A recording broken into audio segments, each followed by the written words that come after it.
Thank you. Good morning. Welcome to the first ever Judicial IFBA training. We are lucky to have the governor of the Pueblo of Isleta here to get us started. Governor Zuni will start this morning off with an opening prayer. Thank you.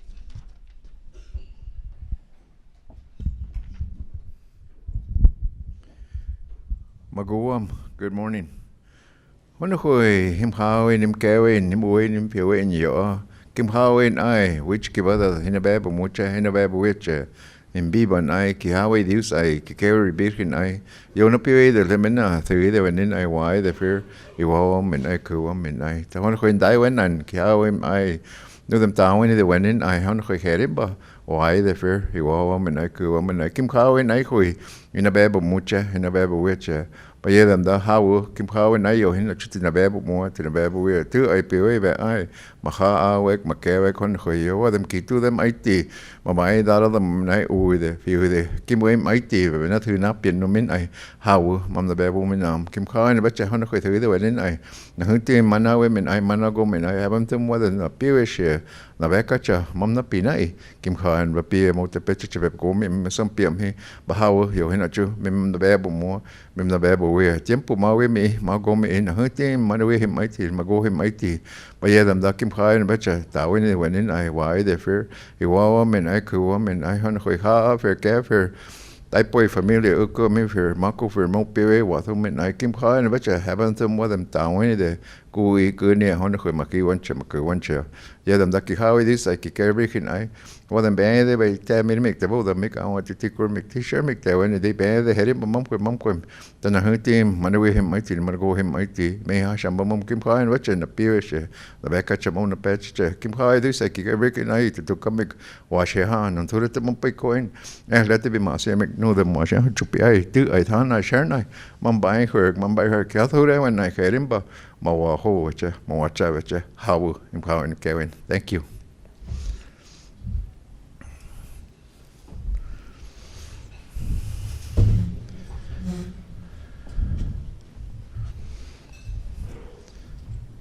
They gave me a few minutes to talk to you, so I'm going to take about an hour. Again, she put me on a stopwatch. Thank you again. Good morning. I want to thank each and every one of you for attending this meeting, and I really appreciate it. And again, I pray to our spirits to give you that wisdom and that knowledge and that patience that everybody needs. And I want to thank each and every one of you for attending this meeting, the first annual meeting we've ever had. And as I ask the Great Spirit for all you husbands and wives, the ones that are lucky to still have their parents left, your kids, and the ones that have grandkids, great-grandkids, I pray that you all have a beautiful summer. And now that it's getting nice and warm, you know, everybody is going to enjoy the summer. And again, I hope that you have a great day. And I really appreciate you guys attending this. And as you well know, there's a lot of things that happen throughout Indian country, as they call it. And I'm really concerned with the things that have happened in the several years. So I'm working real hard, forming a lot of different committees to help, you know, our community members, our kids, and protecting our family members and women, especially our women now, you know, the issues that they're going through. And our young kids, and trying to teach them how to be respectful and to learn our customs and traditions, and try to encourage them, especially to get educated, and how important it is for them to grow up and enjoy their career. And remember, I stated that once you get a certain career, you have to enjoy it. Wake up every morning looking forward to going to work. Like I did this morning, I even woke up an hour early before because I was so excited to come here. Not only to eat breakfast, but just to meet with you guys. And that's one thing great about it. I tell people I only work for food. And so I rush to all these meetings that we have. And I have a few more minutes and one story I'm going to give you, which is traditional.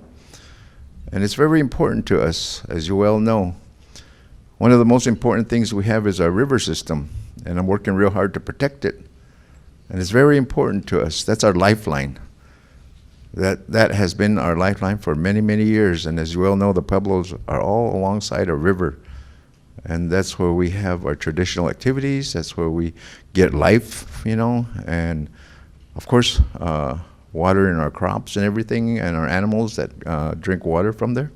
So it's very important to us and our traditions. And I'll tell you a story. A long time ago, this young man met this young girl, and they started meeting. And as the months went by, they got to be very close to each other. And he decided to get married. So he asked her, he says, "Would you marry me?"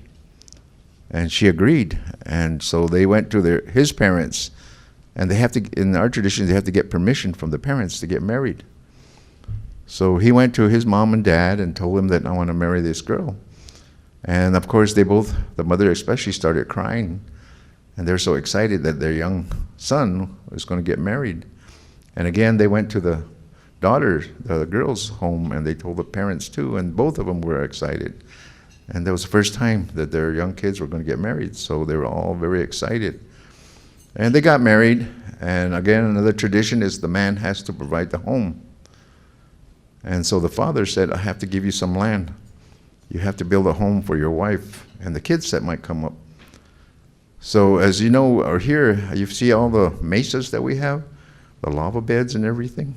And we're in this valley, and there's black mesas all around.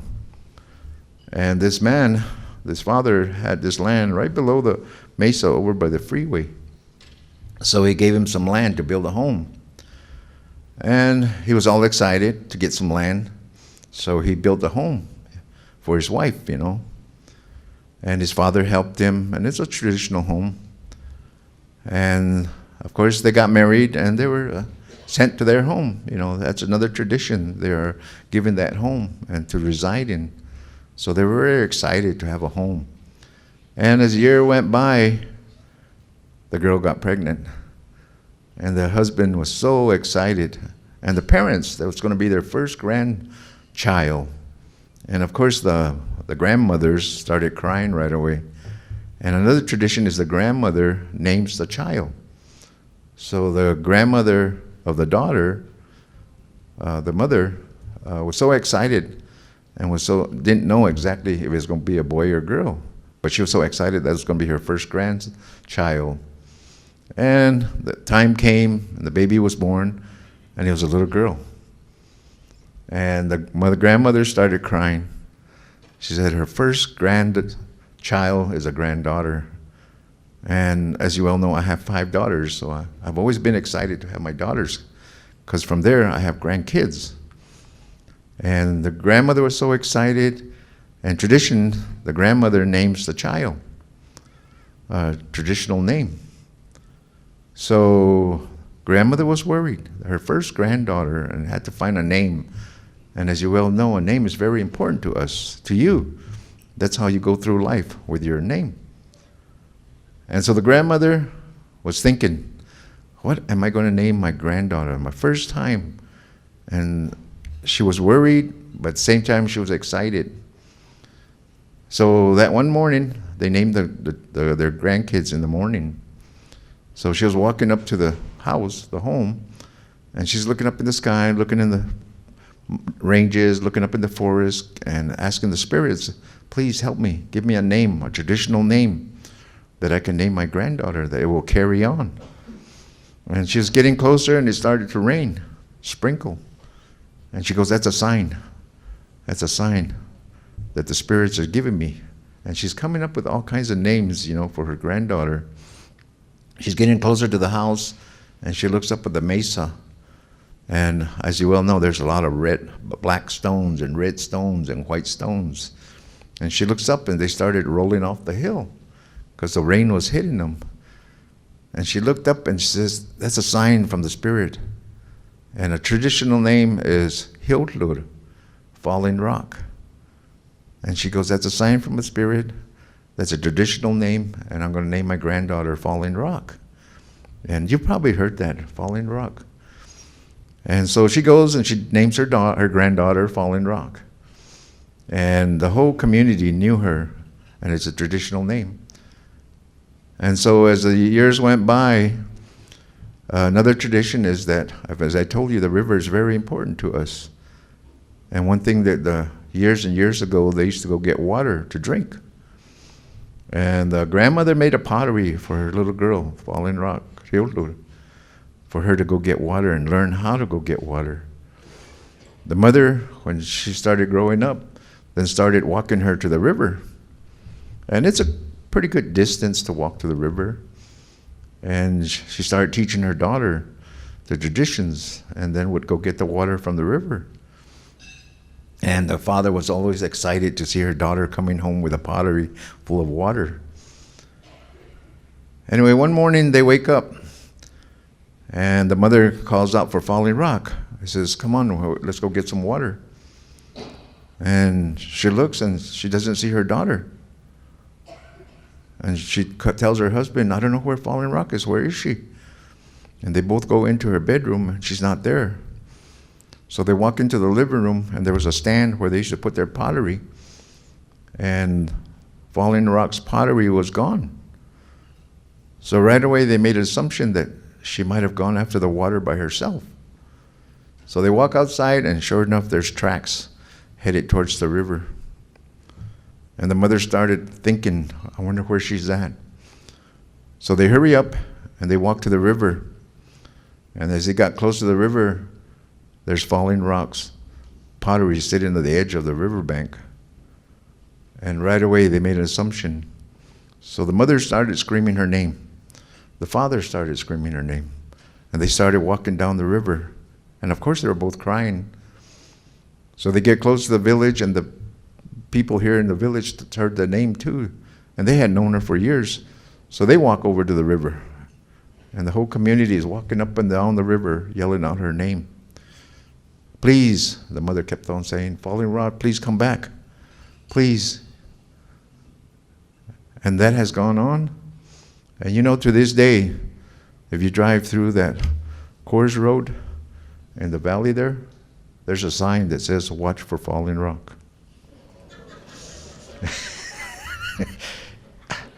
Okay.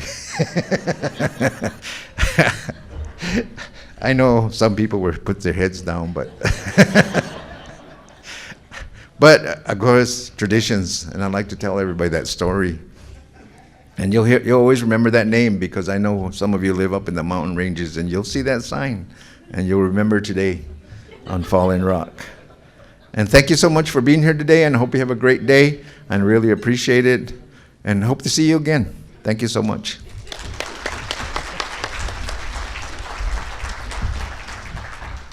Governor, thank you so much. I appreciate your time. As we're all aware, in passing the Indian Family Protection Act, our legislature expanded and improved the protections in ICWA for New Mexico's Native American children and families in the child welfare system.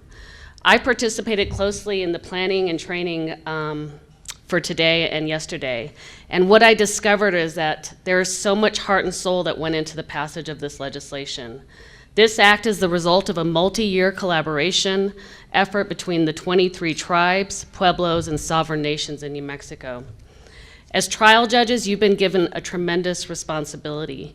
You will be on the front line implementing IFPA and ensuring that it's applied equitably. This is why a critical aspect of the act is training and preparing judges and attorneys to best protect our Native American children and families, and to preserve the tribal connections. We have a lot to learn, and I'm truly grateful to our tribal leaders who have taken so much of their time in helping us plan this training. And really what I want you to get out of this, what I've gotten out of just the planning, is to go well beyond the black letter law. The knowledge we're gonna gain today is really nothing you can learn in statutes or law books or treatises. So I'm really excited to get that perspective. On behalf of the New Mexico Supreme Court, we know you're ready to learn and be an active partner in improving the lives of Native American children throughout New Mexico, and we thank you for joining us here today. And now I'd like to introduce you to our opening speaker, Veronica Krupnik. She is a member of the Hopi tribe of Arizona and has Hemis and Navajo heritage, And she's currently a student at New Mexico Highlands University, pursuing a Master of Social Work degree. Thank you so much. And Veronica has also started her new job today as leadership analyst with the New Mexico House of Representatives Majority Office. Please join me in welcoming Veronica.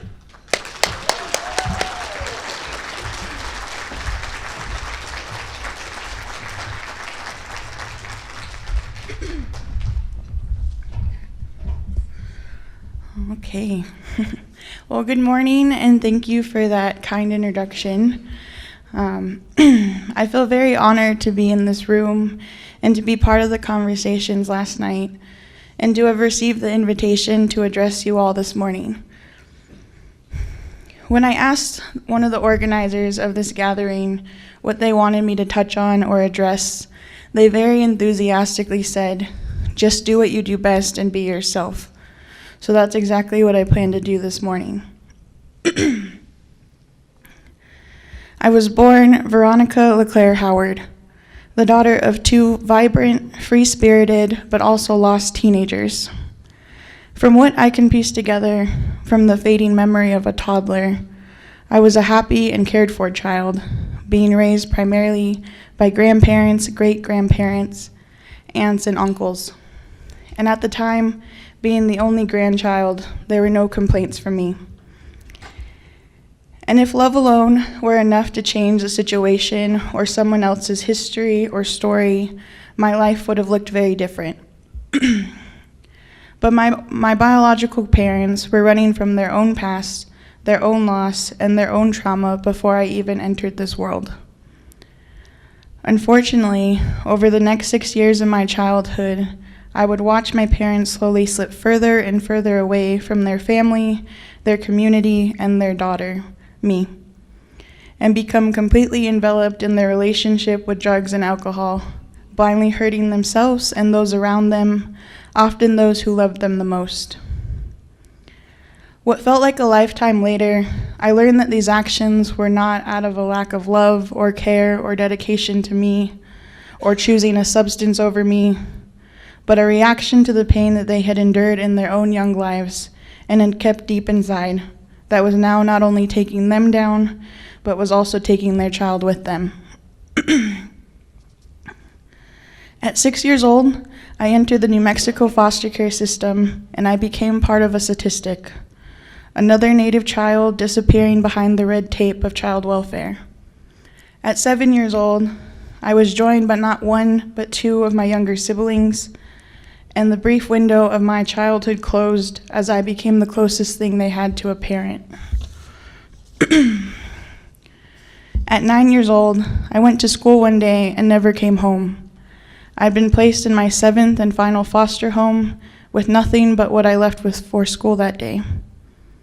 And at 10 years old, I officially became Veronica Ray Krupnick. Like many people who have endured this system, I can pinpoint one day that completely altered the course of my life forever. September 12th, 2005, this was the day that I became lucky. From that day forward in my life, whenever the subject of my adoption or even my time in foster care would come up, I was often met with this phrase, "You must feel so lucky." And each time I would politely smile and nod in agreement, because why wouldn't I feel lucky? After enduring nearly 10 years of severe abuse to my soul, my body, my mind, and heart, why wouldn't I feel as lucky as everyone thought I was? I was given an excellent education. I was brought into a caring and beautiful home with two well-intentioned, loving, and dedicated adoptive parents. I was provided with endless resources. I was given more than I ever imagined I'd receive in my entire life. So why wasn't it working? Years after my adoption, why was I still struggling to fit in and feel like a cohesive part of my now family? As a 10-year-old, a 12-year-old, a 15-year-old, I didn't have the words and I didn't have the understanding to explain what was actually happening during that period of my life. And what no one wants to acknowledge and talk about is this invisible pain. The pain that is hidden behind the laugh and the smile of a child who was desperate for approval, for love, for acceptance, that I would have done anything, including compromise myself, my identity, and my values and experiences. The pain that never actually went away, no matter how many hours I spent sitting across from a therapist, attempting to talk my way to wholeness. The pain that no longer controls, but still faintly lingers in the background of my daily life. I spent a lot of time between the ages of 10 to 18 believing that there was something truly and fundamentally wrong with me. Why couldn't I just make it work with this family? What was wrong with me? And in my very darkest moments, would everyone be better off without me? And that right there is the power of the foster care system. It has the power to completely change not only how you see the world and how the world sees you, but also how you see and value yourself. My value, my self-worth, became directly tied to how much I believed my now parents and family wanted to keep me. And with that belief driving my life as a child, as a teen, as a young adult, I didn't even realize that I was hurting myself, trying to mold myself into a person that I would never be, and abandoning pieces of myself that were incredibly essential to my well-being and healing. Instead of finding joy, connection, and healing in my identity as an Indigenous person, these were replaced with feelings of guilt, shame, and even embarrassment. I would pray that at my almost entirely white schools that someone would overlook or miraculously forget about my brownness or the fact that I was adopted.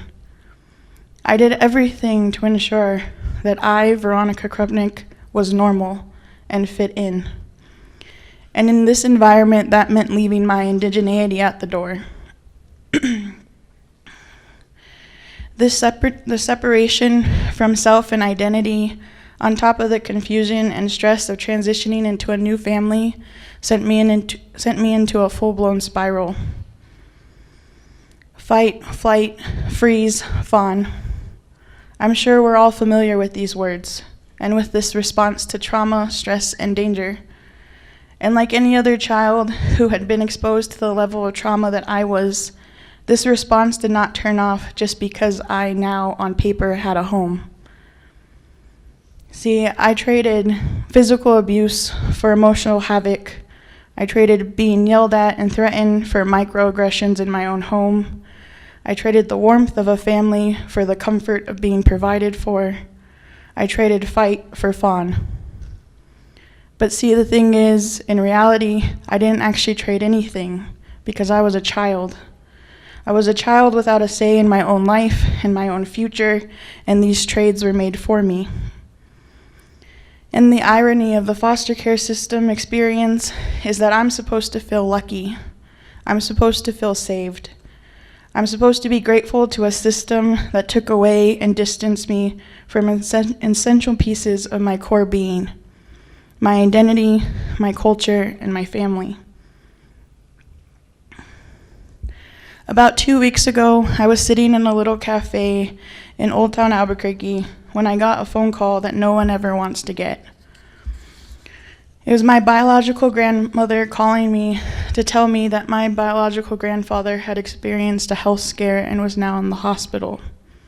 I froze. Instantly, I could feel the lump in my throat and the tears beginning to well in my eyes. My mind began to race in panic. Is this it? Is this all the time that I get with him after everything? I reconnected with my paternal biological grandparents when I was 22 years old. Before planning to meet them at a random restaurant in the middle of Flagstaff with my adopted father, the last time I had seen them, I was around 4 or 5 years old. I was internally overjoyed that the faces that I had committed to memory, that I had etched into my childhood memories, were the same faces that walked through those restaurant doors. Not 2 minutes after they entered the restaurant, I was encompassed in the biggest, warmest embrace by the grandparents childhood Veronica believed I'd never see again. And I have one word to describe this moment: homecoming. Immediately, my soul knew that I had made my way home, and my soul wasn't the only one that felt this way. After drying our tears and making our way to our table, I caught my grandfather staring at me. Now, my grandfather is a stoic man and one of very few words. But in this moment of reconnection, I already had an idea of what he was going to say before the words even came out. With tears in his eyes, he said, "Mono, I'm going to live longer now that I know you're okay." And something in me simultaneously healed and broke with these words.